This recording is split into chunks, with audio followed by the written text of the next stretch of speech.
Leonardo da Vinci was active in Italy in the 15th century. And that era is called the Renaissance era. Renaissance has the meaning of rebirth and resurrection. Greek mythology used to be very popular.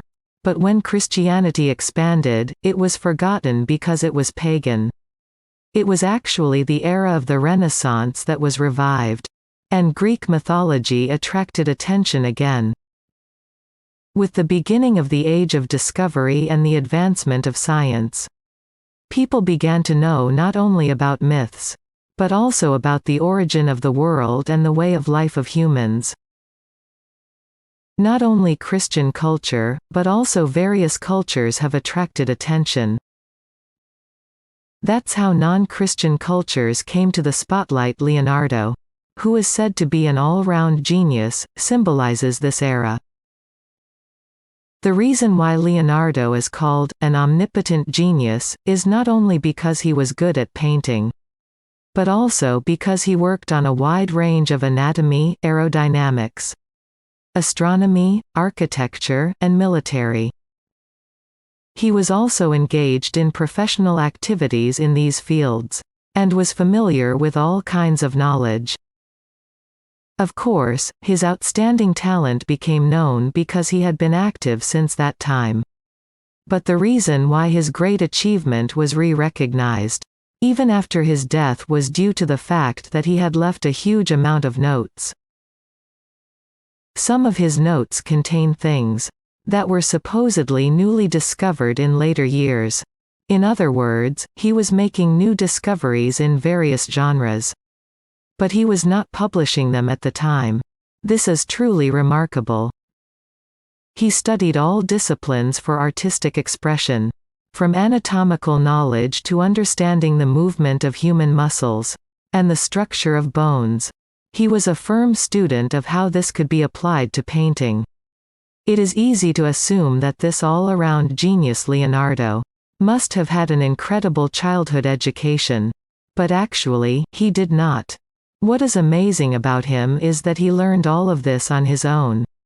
Surprisingly, he did not receive a proper education, and when he was born in 1450, he grew up in the village of Vinci, on the outskirts of Florence.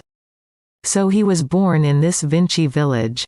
But Leonardo was actually the child of his father's unfaithful lover. Therefore, he was not raised properly. As an illegitimate child, he did not know the love of his parents, was not raised by them, and was quietly raised by his grandparents. Therefore, he was not allowed to go to school properly, and grew up in a very unfavorable environment. Then, when he was 14, people around him noticed, "Isn't Leonardo a good painter?" This led him to the studio of Verrocchio in Florence, a leading painter and sculptor at the time. This is where the legend of Leonardo began.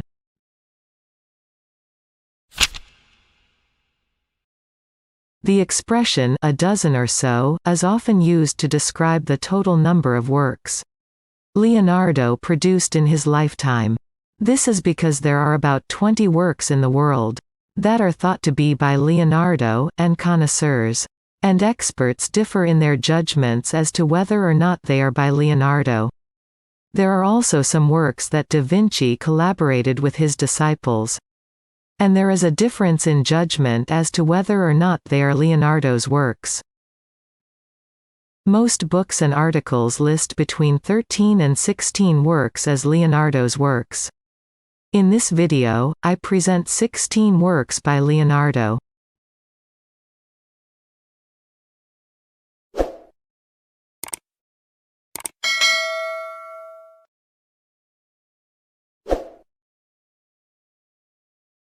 This painting depicts Leonardo at about the age of 20.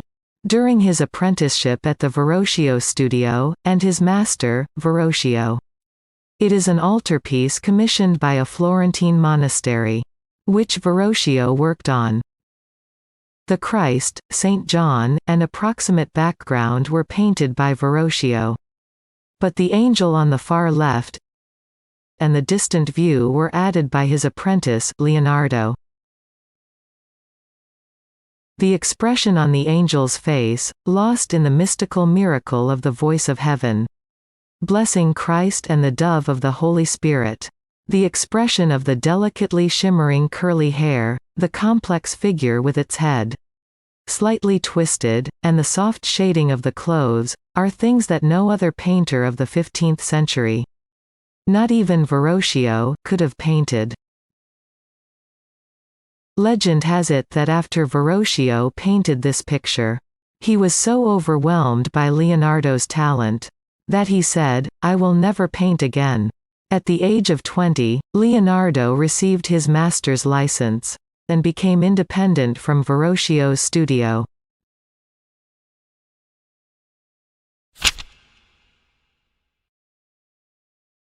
After leaving Verrocchio's workshop, Leonardo went into the service of the House of Medici, a powerful Italian aristocrat. In Renaissance Florence, it was important for artists and scholars to have the support of the House of Medici, a renowned patron. Lorenzo de' Medici was the ruler of Florence at the time, and patron of art and culture. Leonardo was patronized by Lorenzo and became a court painter. During this period, Leonardo produced many paintings and studied human anatomy.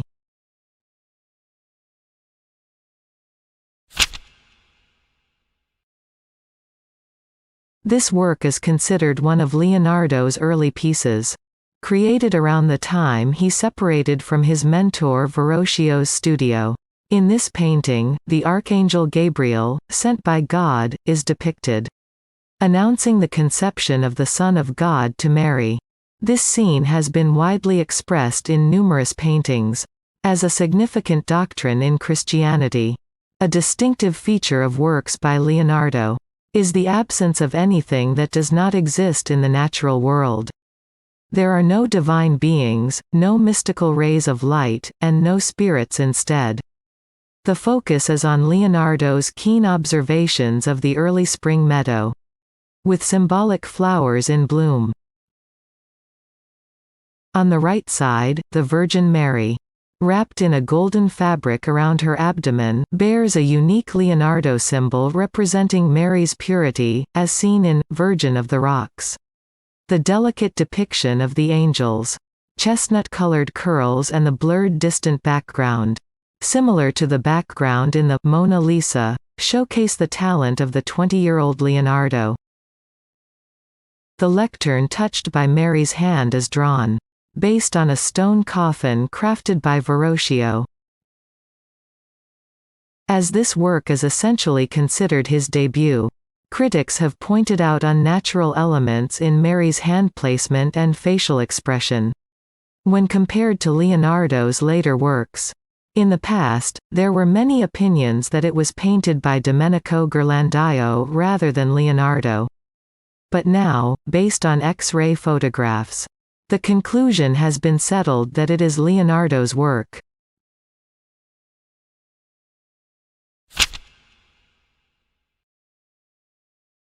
The central and centered motif is the young Virgin Mary seated with baby Jesus on her lap. Depicted in sumptuous clothes and jewelry, with her left hand, Mary holds a carnation. The faces are put into light while all other objects are darker. For example, the flower is covered by a shadow. The child is looking up and the mother looking down, with no eye contact. The setting of the portrait is a room with two windows on each side of the figures. Originally, this painting was thought to have been created by Andrea del Verrocchio, but subsequent art historians agree that it is Leonardo's work, probably made during his apprenticeship to Verrocchio. The Virgin's hair, left hand, the drapery, and flowers are similar to elements of Leonardo's Annunciation.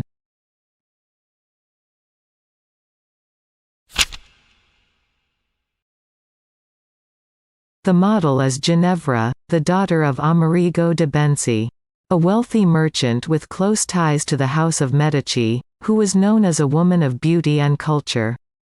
A frequent guest at salons sponsored by the House of Medici. There are several theories as to the origin of the painting. But it is widely believed that it was painted when the 16-year-old Ginevra married the merchant Luigi di Bernardo. The lower part of the painting has been cut out, which gives it a somewhat unbalanced appearance. The cropped part must have depicted a beautiful hand. There are drawings by Leonardo that are believed to depict this part of the hand.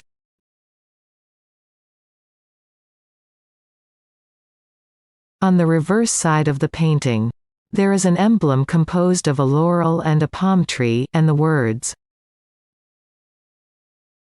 These words mean, "Beauty adorns virtue" in Latin, and represent Ginevra as a man of both intelligence and virtue. The twigs of Ginepro surrounded by laurels and palms suggest Ginevra's name.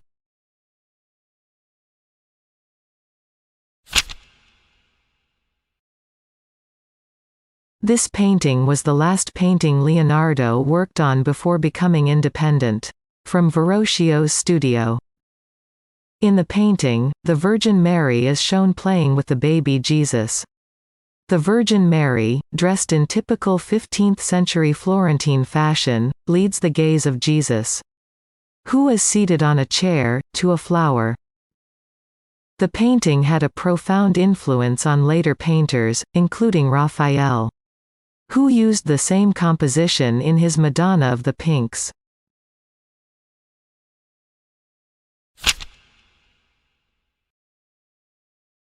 This painting, circa 1480, by Leonardo, is unfinished as a black and white draft on wooden panel.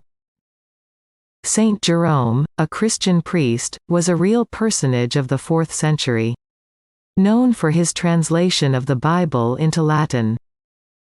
This painting depicts Saint Jerome doing penance in a cave in the wilderness and the lion he rescued by pulling out a thorn.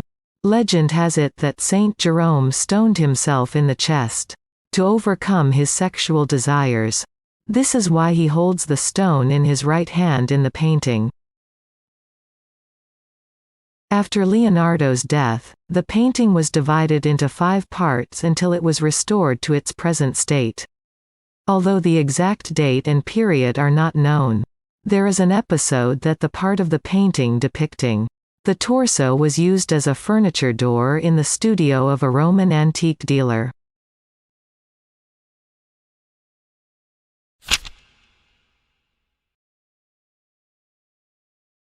This painting is the first major work Leonardo produced independently of the Verrocchio studio. Leonardo often had the habit of leaving his works unfinished. And this one is no exception.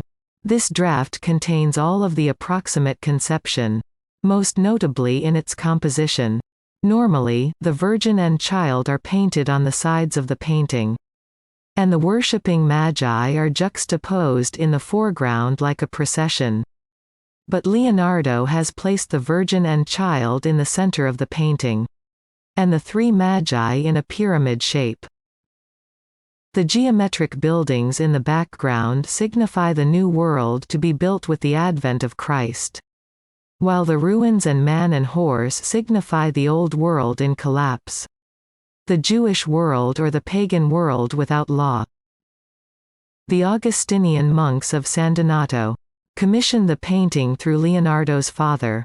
However, the contract was not a good one, as the painting was paid for in land and all necessary expenses, such as painting materials, were to be paid by Leonardo.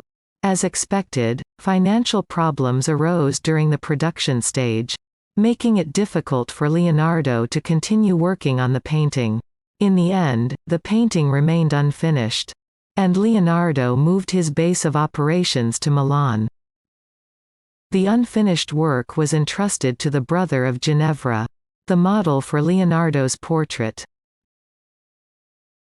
The theme of this painting is the New Testament story The Adoration of the Magi, in which the Magi, guided by the Star of Bethlehem, from the east, worship the infant Jesus held by the Virgin Mary. Sfumato, which is often seen in Leonardo's paintings, beautifully fuses people, objects, and space. It's a shame that I can't see the finished product because it's unfinished. The Virgin Mary is the first woman you see in the center of the painting. Seated with the infant Jesus in her arms. Behind Mary is Joseph, Jesus' foster father, holding the lid of a jar. And John the Baptist is hiding behind a tree with his fingers pointing heavenward. Furthermore, if you look closely at John's right-hand side, you can see several horses' heads in the underpainting.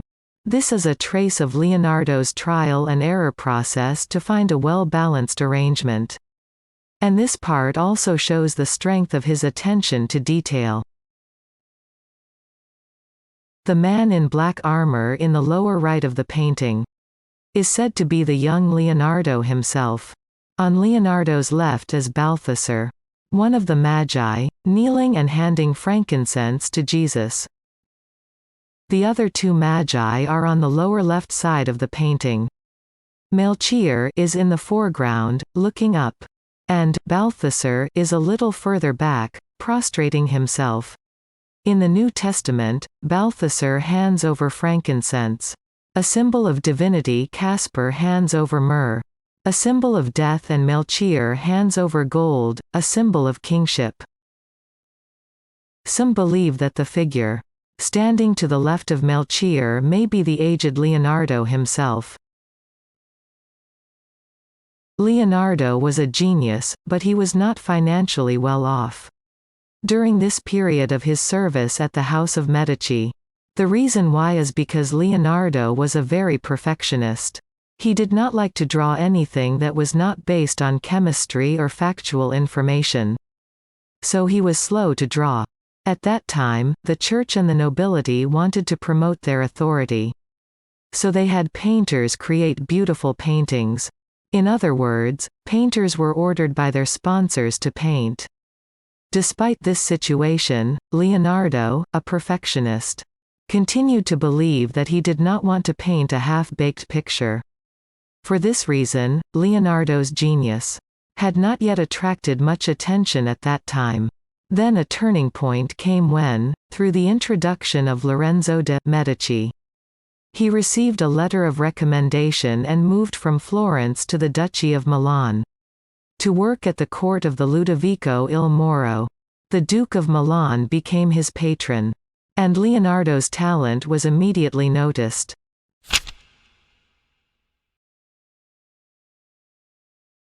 This painting is part of Polyptych, a masterpiece Leonardo painted when he was in his 30s.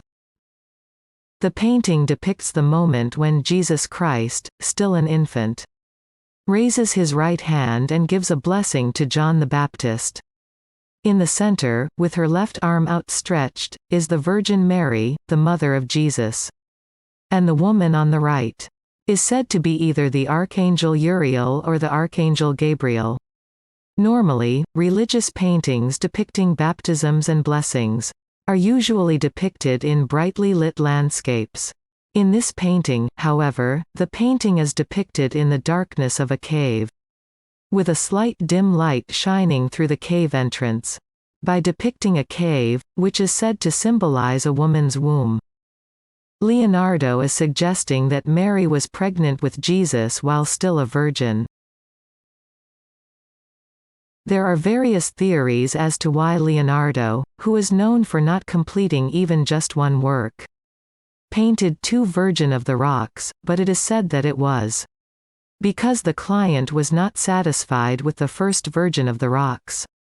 Some of the reasons given for not liking it were that it depicted the holy figures of Jesus and Mary in darkness, did not depict a halo above the heads of the divine figures, did not clearly distinguish between Jesus and John, and depicted Jesus and John in the same rank. Therefore, in the newly produced Virgin of the Rocks, all of the above areas have been corrected. It would be very interesting to compare the two paintings with this in mind.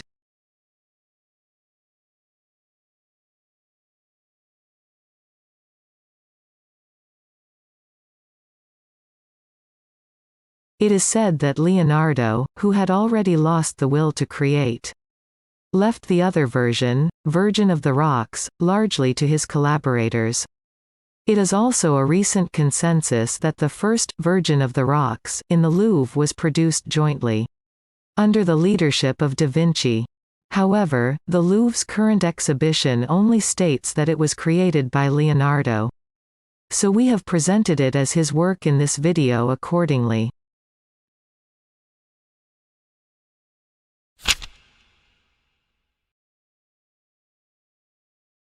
Lady with an Ermine, was painted around 1489 to 1491.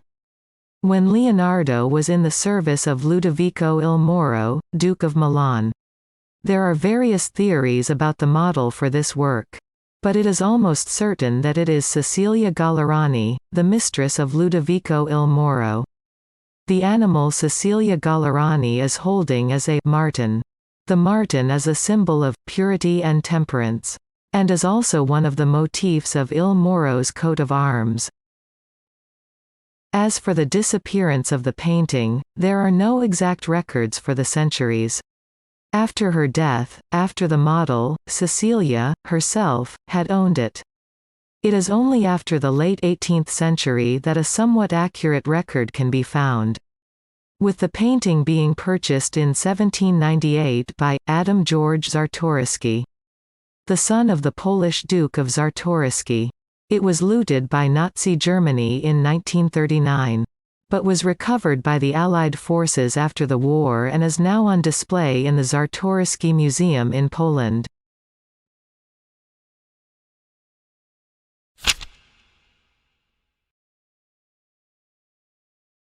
This painting is a prototype of the Mona Lisa, created before the Mona Lisa. There was a strong opinion among researchers that the work was not by Leonardo, and for a time, the Louvre even acknowledged this possibility. However, it is now generally agreed that it is an authentic painting by da Vinci. As for the model of the painting, the most popular theory is that it was Lucrezia Crivelli, the favorite mistress of Il Moro, Duke of Milan. However, there are some who point out that the year and age of the painting do not match, and it has not been confirmed. Other theories include that it is Cecilia Gallerani, the mistress of the Duke of Milan, or Beatrice d'Este, the wife of the Duke of Milan. The thin iron band around the forehead, now called a ferroniere in the fashion world, is derived from the name of this work, which was fashionable among women in Milan in the 15th century.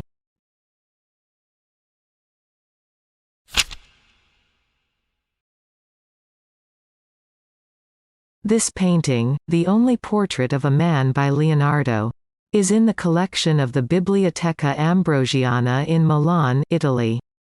Restoration of the painting in 1905 revealed a previously hidden right hand and sheet music in the lower right part of the painting, revealing the model to be a musician.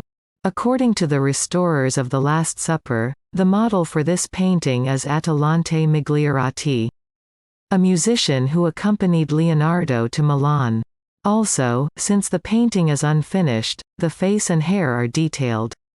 But the area from the neck down has not been painted without a three-dimensional effect. There is still a strong belief that this painting is a collaboration between Leonardo and the workshop, or that it is not his work. Many books and other publications claim that it is not Leonardo's work. However, the Louvre Museum's current exhibit only states that the painting was created by Leonardo. So we have presented it as his work in this video accordingly.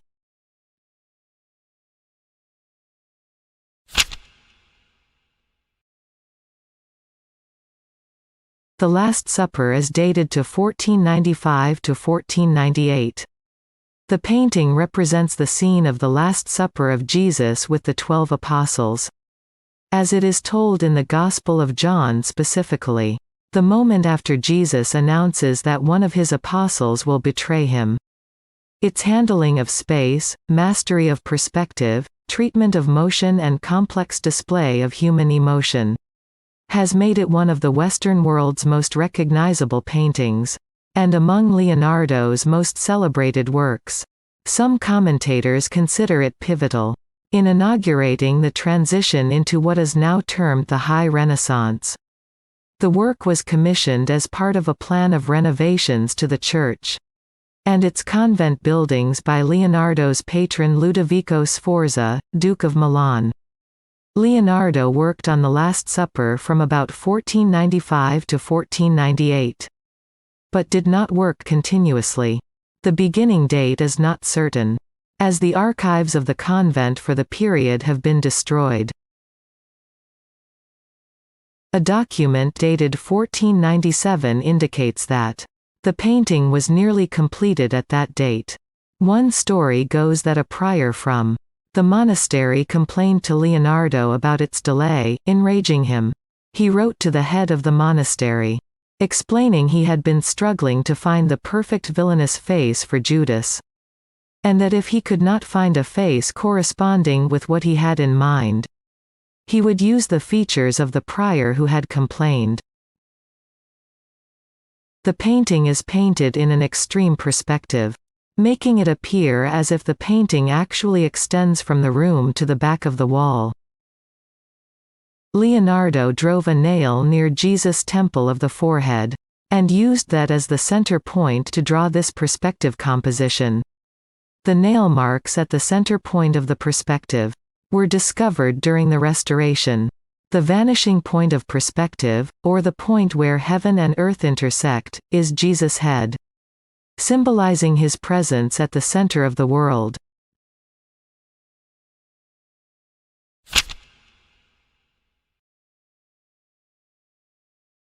In 1499, Leonardo left Milan and returned to Florence for the first time in 18 years. This painting is a sketch of Saint Anne and the Virgin and Child, that was painted at that time. With this painting, Leonardo demonstrated that the effects of light, such as shadows, reflections, and highlights, could all be perfectly expressed using just the shades of black and white. Preparatory drawing in the British Museum contains hydraulic engineering images that may be an aid in dating the work.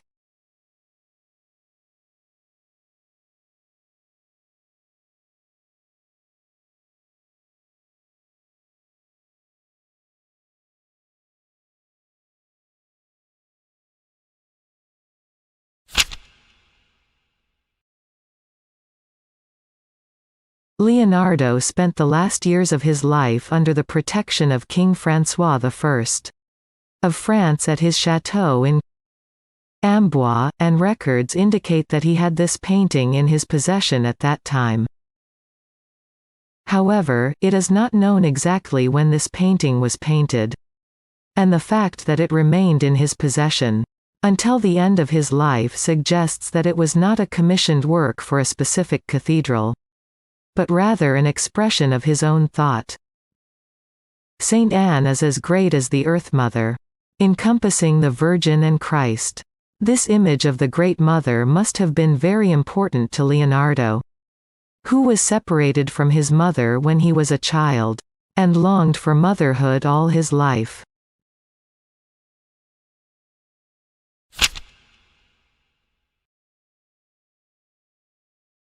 It is believed that Leonardo kept this painting in his possession, and altered it until the end. As for the model for the female figure, the most popular theory is that it is Lisa, wife of the Florentine textile merchant Francesco di Bartolomeo del Giocondo. But others have suggested that it is not a portrait of a real person.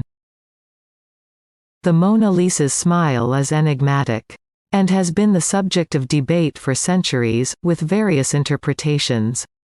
The visual effect is that the Mona Lisa's eyes appear to gaze directly at the observer.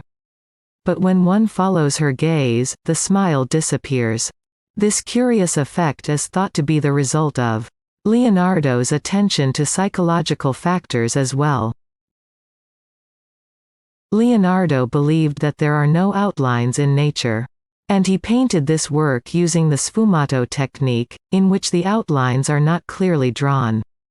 But the surroundings are blurred and blended into the background. The vast landscape in the background depicts the life of the earth and rivers. And he used aerial perspective to depict a non-existent landscape. In 1911, the Mona Lisa was stolen from the Louvre. An Italian art lover stole the painting and brought it back to Italy, where it was found 2 years later. This incident brought the Mona Lisa to widespread fame.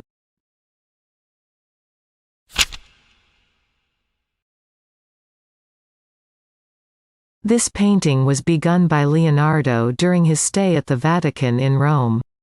Leonardo died in 1519 at the age of 67, leaving this work unfinished. In this work, which is practically his last, Leonardo applied all of the techniques he had developed during his lifetime. John, dressed in furs, points heavenward, announcing the birth of Jesus, the Messiah. His right hand holds a long, slender, staff-shaped crucifix on his chest, though it is difficult to see in the darkness. It is said that the model for John the Baptist, smiling like the Mona Lisa, is Salai, a disciple of Leonardo. Incidentally, this painting is a portrait of Salai painted by Leonardo's pupil. Salai was a mediocre artist and a crude person who often stole Leonardo's money. Leonardo's writings about his habit of stealing are described in detail, down to the amounts and dates of the thefts. His real name was Gian Giacomo Caprati, and he was said to have been good-looking. He is said to have been favored by the genius Leonardo, but suffered from his own mediocrity in not living up to his expectations, and left Leonardo himself. John the Baptist appeared before Christ and predicted his coming. But people did not believe him and he was executed. The painting is very dark, with only the face, shoulders, and arms illuminated. The real light is Christ. And John is prophesying in the darkness for the coming light. John is pointing to heaven, meaning that in heaven there is truth. He is the only one who testifies about the light of truth. In the darkness of superstition. He is a spiritual self-portrait of Leonardo, a pioneer far ahead of his time.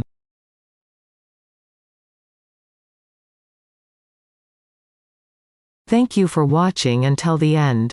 See you again in the next video.